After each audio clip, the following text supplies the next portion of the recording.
has made Sean Combs a little bit nervous. To me on that, when you said, yeah, he looked like the gay homie, I didn't know what you were talking about. Stop. Then he was like, yo, so when we gonna get the chance to, to kick it, like we could just hang out. We gotta kick it. This is Paul. Okay. He telling me we gotta kick it, and he was like, yo, why don't we like go shopping? I mean, like I pay for it. And I was like, This is a dirty game. Sean Diddy Combs hissed fiercely, his voice trembling with rage, his hands gripping the edge of the defendant's table, sending a shudder through the silent courtroom in New York in May 2025. Something huge coming up, which is a documentary about P. Diddy, Puff Daddy, P. Diddy. Yeah. Did he do it, right? I know he did you've been heavy on social media talking about it. He did it.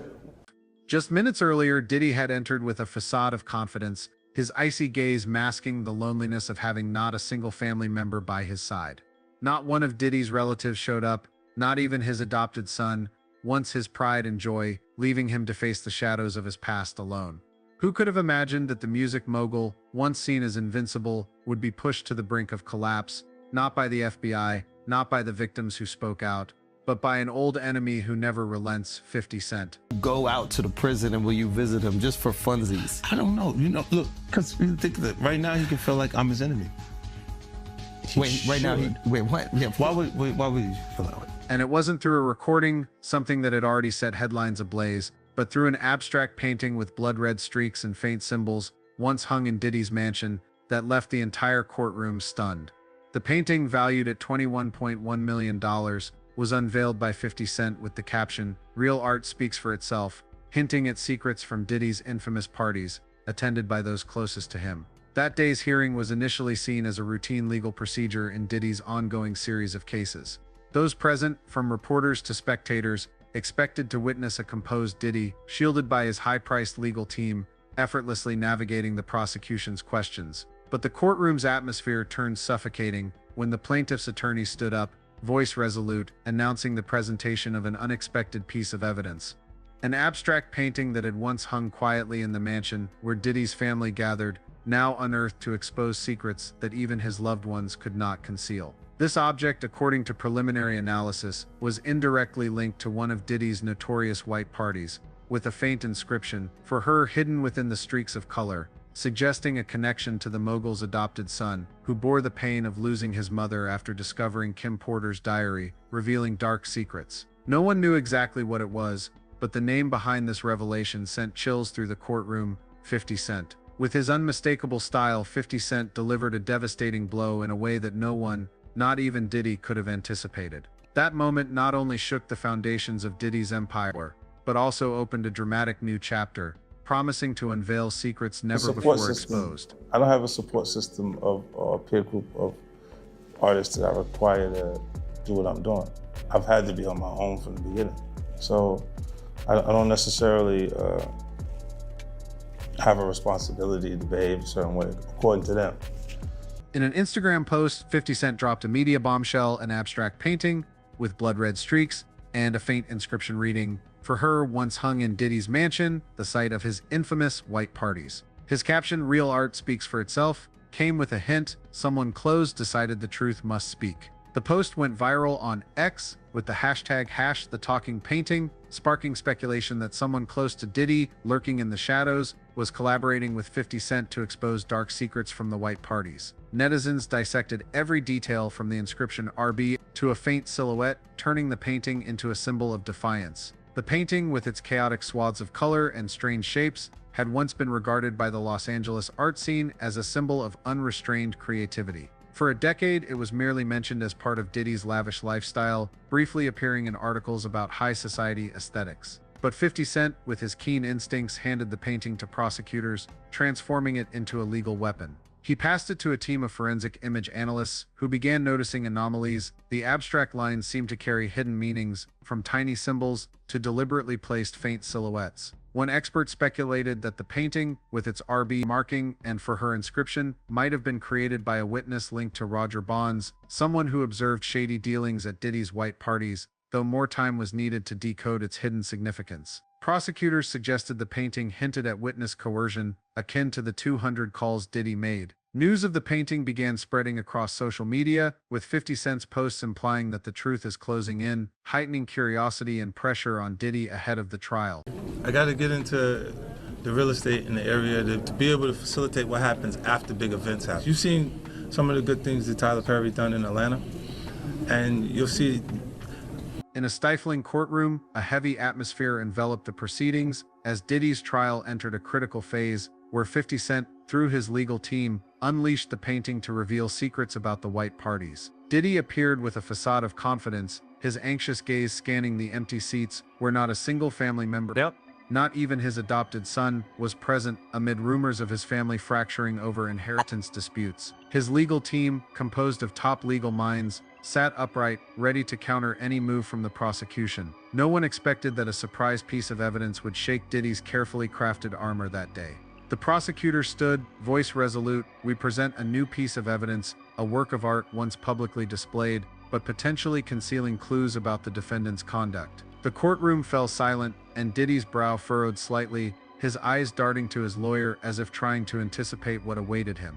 A large screen was set up, displaying the painting with its tangled swaths of color. The prosecutor, aided by an image analysis expert, began a preliminary presentation. They pointed out that details in the painting, such as the part here inscription and the RB marking matching a witness's handwriting, seemed to recreate secrets from Diddy's white parties, where illegal activities were concealed. However, they emphasized that the decoding process was ongoing, and the painting was only the first step in uncovering larger secrets. The courtroom buzzed with whispers, reporters scribbled furiously, and the jury exchanged curious glances. Diddy, who had always maintained an air of invincibility, began to lose his composure. He leaned forward, whispering urgently to his lawyer, his eyes fixed on the screen. When the prosecutor hinted that someone close, harboring painful secrets, might have provided the painting to incriminate Diddy, he could no longer hide his unease. He clenched his fists, his gaze wavering, as if haunted by an unexpected betrayal. "Who brought this out?" he muttered, his voice low but laced with suspicion, as if suddenly realizing a trusted confidant might have turned against him. The judge banged the gavel, demanding order, but Diddy continued, pointing at the prosecutor. 50 Cent is trying to destroy me. When you continuously call Puff gay, does that affect your relationships in Hollywood? I don't call him gay. I said, let me read it. His lawyers quickly pulled him back to his seat, but the outburst had exposed his panic. The painting, though not yet fully decoded, had sown unease in Diddy. It suggested that secrets he thought were buried might be surfacing, not through testimony or physical evidence, but through something he once proudly displayed. As the trial adjourned, Diddy left the courtroom with a tense expression, his eyes vacant, as if sensing that this painting was just the beginning of a larger storm. At the prosecution's table, a forensic image analyst, introduced as a former FBI collaborator, took the stand.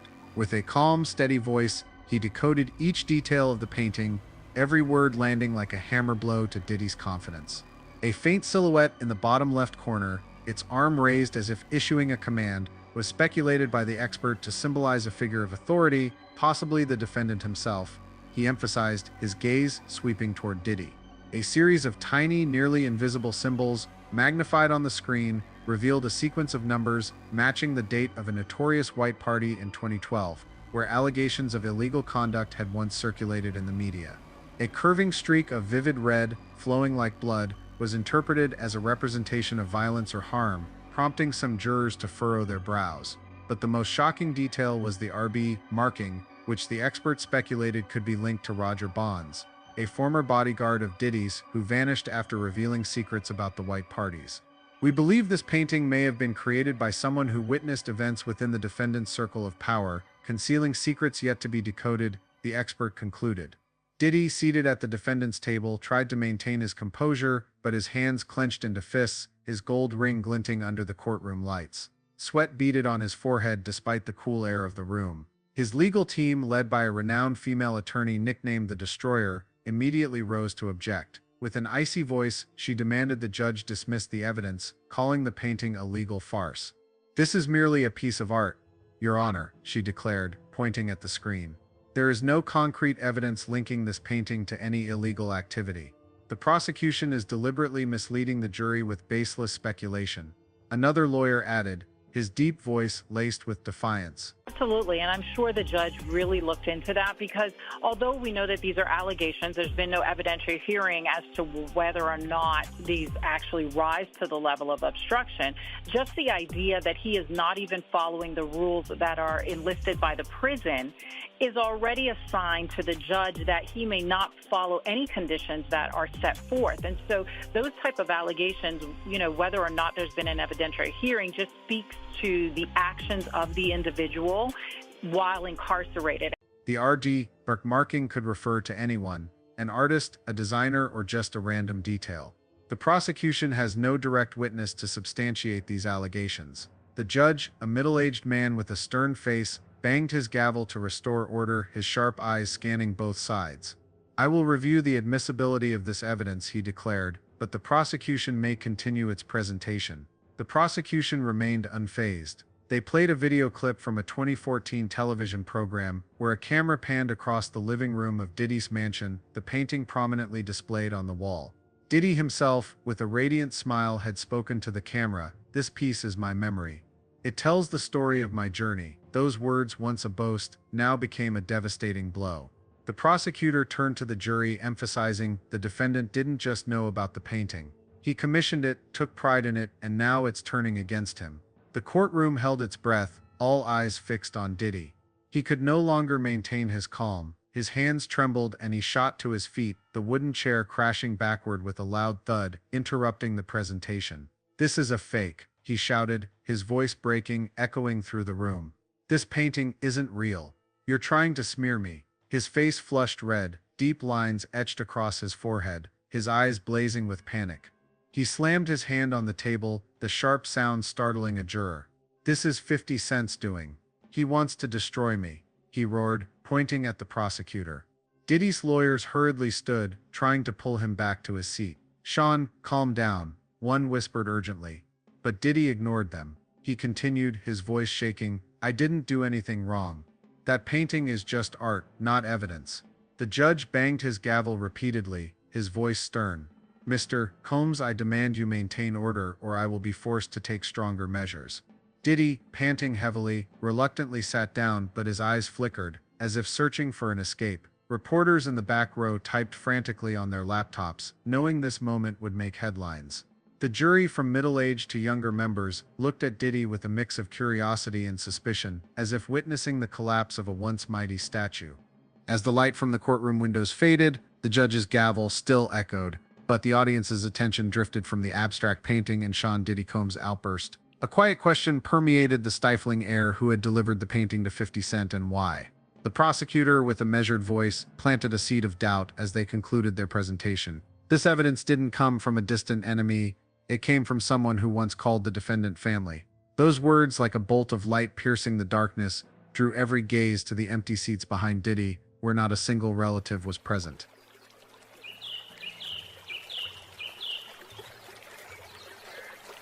In that moment, the trial seemed to pivot, no longer just a legal battle between Diddy and 50 Cent, but a story of a fractured family, where dark secrets and the pain of loss were silently shaping a vengeful conspiracy.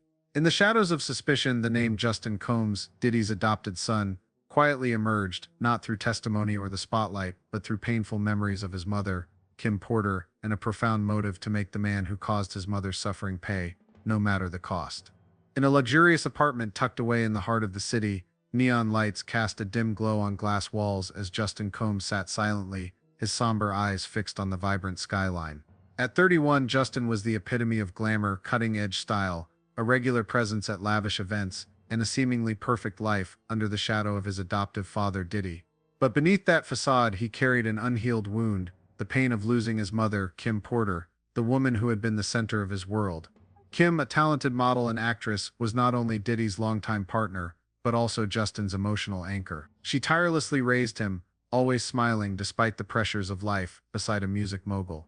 But Justin also witnessed moments when his mother quietly wept, her eyes filled with fear when mentioning Diddy, and times she left the mansion at night, only to return with a weary face. "Mom always said I had to be strong," Justin once recalled, his voice choking in a rare interview, "but I didn't know what she was fighting against." Kim's sudden death in 2018, officially attributed to pneumonia, left Justin with an unfillable void and a haunting question: Was Diddy the powerful man who promised to protect their family, the reason for his mother's suffering and untimely departure? Kim Porter was more than a mother, she was a symbol of resilience. In Justin's eyes, she was the woman who sacrificed everything to raise him and his siblings, despite the cracks in her relationship with Diddy. He remembered nights when she sat by his bedside, sharing her dreams, only to end with a melancholic remark. "There are things I can't tell you, Justin." When Diddy appeared in the tabloids with other women, from young starlets to fleeting flings, Kim remained silent, hiding her pain to shield her children. Justin, though young, sensed the injustice. "Mom deserved to be happy," he once muttered, clutching a family photo in their old room. When Kim passed away, Justin, then only 24, was devastated. He couldn't believe that his mother, always healthy, died from pneumonia. Rumors began swirling in the entertainment world. Some of Kim's friends whispered that she had uncovered Diddy's dark secrets, from freak-off parties to shady dealings. A confidant of Kim's once told Justin, "Your mom knew too much, and that made her a threat." Though lacking proof, those words planted a seed of doubt in Justin's mind, driving him to seek the truth. Doubt about his mother's death, like a smoldering flame, transformed Justin from a young man basking in the limelight into someone with a mission.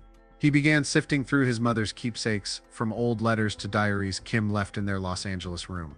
In one diary entry, written in trembling handwriting, Kim wrote, "He never stops. Those parties, they're not just parties." We used to go to when we go to the club, we used to have these bottles, right? And on this bottle, they be regular Moet bottles. On them bottles right there, they'd been to have something to make the girls be real slippery and all of this kind of stuff. So when you get up, they'd be like, "Don't touch them bottles right there." "I'm afraid one day the truth will kill me." Those words, like a knife, left Justin trembling. He recalled times his mother left the mansion after arguments with Diddy, her eyes filled with fear. "Mom knew something," Justin muttered, gripping the diary, but he didn't act immediately. As an adopted son, Justin lived in Diddy's shadow, enjoying wealth, but also under pressure to remain loyal. He knew confronting his adoptive father meant losing everything: fame, fortune, and safety. Yet, when Diddy's legal troubles erupted with allegations of sex trafficking, blackmail, and abuse, Justin saw an opportunity. A question echoed in his mind: if Mom knew the truth, why can't I carry on her work?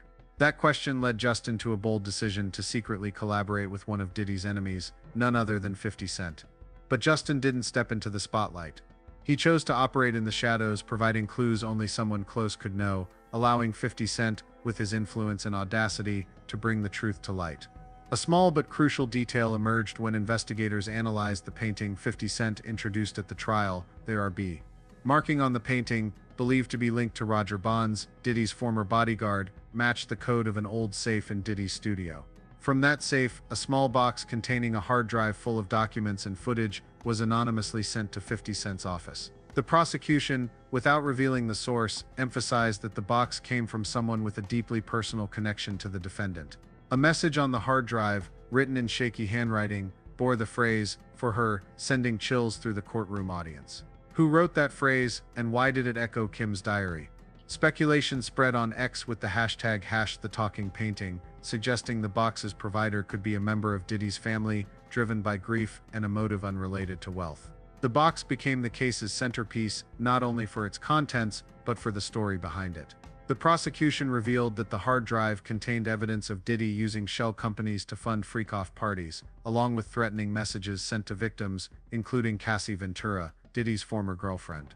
A short video filmed at a mansion in 2017 showed Diddy in a heated argument with a woman believed to be Kim Porter. Though the audio was faint, one of Kim's lines rang clear: "You can't keep hiding this." The prosecutor posed a question: did Kim know something so dangerous it made her a threat? They didn't name Justin, but hinted that the video's provider understood its value to the case. Justin, with memories of nights his mother left the mansion, may have found the video among Kim's keepsakes or even recorded tense moments between her and Diddy. But how did Justin obtain the video, and why did he choose to send it to 50 Cent? The answer may lie in another detail. Justin is believed to have quietly protected Cassie Ventura, who was preparing to testify against Diddy. Cassie, a key witness, had become a target for Diddy. Call logs from the Metropolitan Detention Center showed Diddy made hundreds of calls to intimidate or bribe her, including a $10,000 payment to withdraw her lawsuit. But Cassie, supported by a secret source, remained resolute in testifying. The prosecution revealed that Cassie received protection from someone close to Diddy's family, who provided videos and messages to bolster her testimony. Who was behind this protection, and why did they risk confronting Diddy?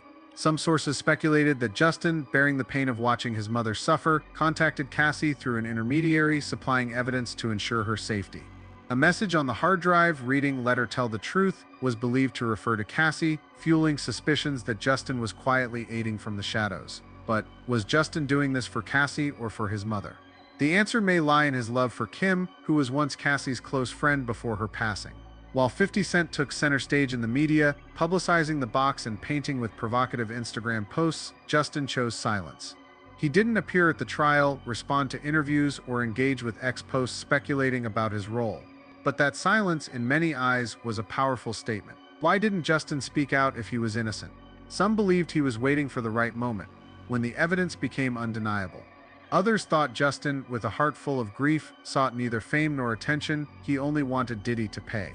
A viral ex-post read, "Diddy's adopted son is playing a bigger game. This isn't about money, it's about revenge." Though no direct evidence existed, the detail that the box was sent from a Los Angeles address where Justin resides heightened suspicions. The prosecution, with caution, emphasized the evidence provider isn't seeking wealth or power, they're seeking justice for someone they loved. Those words, like an arrow, pierced Diddy's veneer of power, causing him to bow his head, his eyes filled with panic. Well, it's not up to me. It's up to Mr. Combs, and I don't see it happening. Why? Because he believes he's innocent. He believes he's innocent, and what's more, he believes that he needs to stand up, not just for himself, for his family, and for everybody who's been targeted by the federal government. Suspicions about Justin were further reinforced by the rift in Diddy's family. While Diddy's children squabbled over his empire, from bad boy entertainment shares to multi-million-dollar real estate, Justin seemed to stand apart.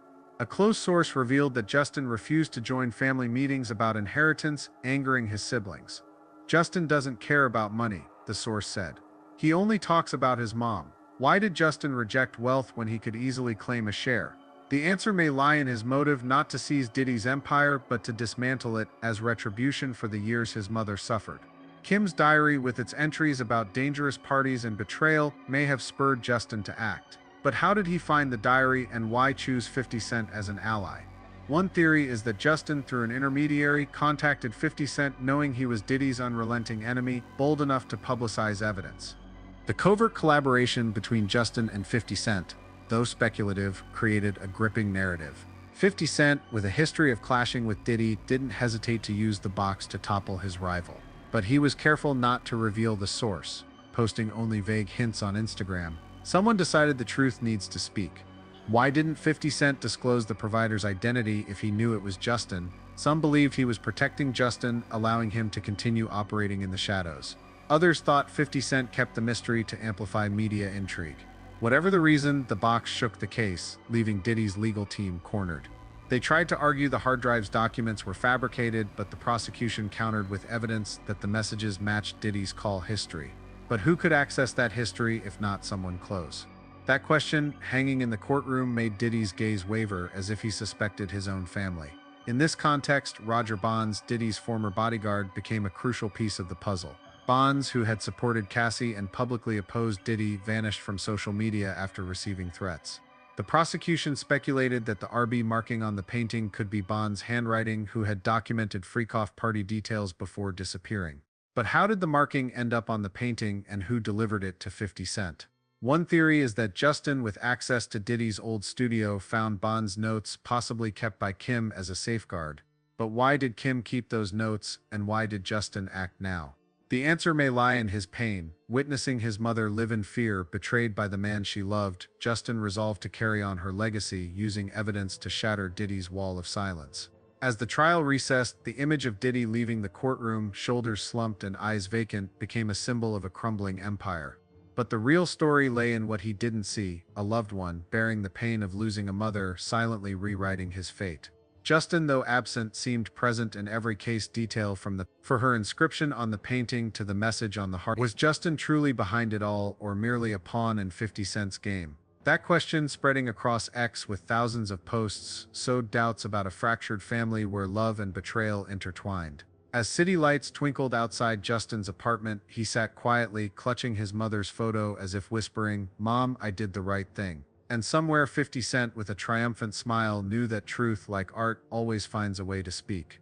The story of the abstract painting 50 Cent and the suspicion surrounding Diddy's family in the trial is not merely a dramatic chapter of a legal case, but a mirror reflecting profound values of truth, responsibility, and the power of a community's voice, particularly within the context of Black culture. The painting, with its blood-red streaks and enigmatic RB inscription, transcended its role as a work of art to become a symbol of hidden stories, a reminder that the past cannot remain forever framed behind a veneer of glamour. 50 Cent's action in publicizing the painting on Instagram was not just an attack but a rallying cry, igniting unity in the community to confront the dark corners of power. The doubts about the silence of Diddy's family raised questions about loyalty and responsibility, not to condemn but to provoke reflection on safeguarding truth, even when it is painful. From the courtroom to social media, this story etched a universal truth. Truth, though stifled by wealth or fame, always finds a way to shine when people dare to listen and act.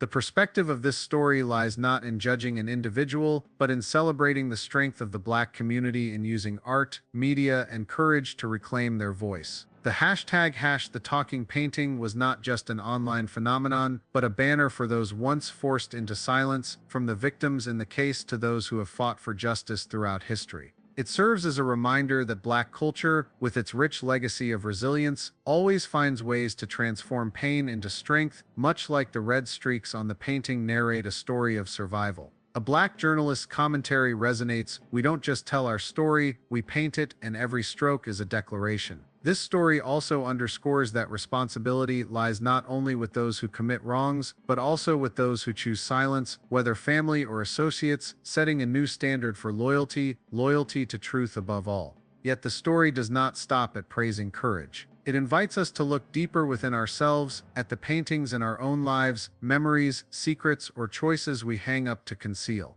If a single streak of color can shake an empire, what lies waiting in the hidden corners of our own existence? Are we each holding a talking painting, ready to speak when the time comes? This question is not just for Diddy, but for everyone reading, urging us to ask, when truth knocks, will you open the door or continue to frame it behind a wall of silence?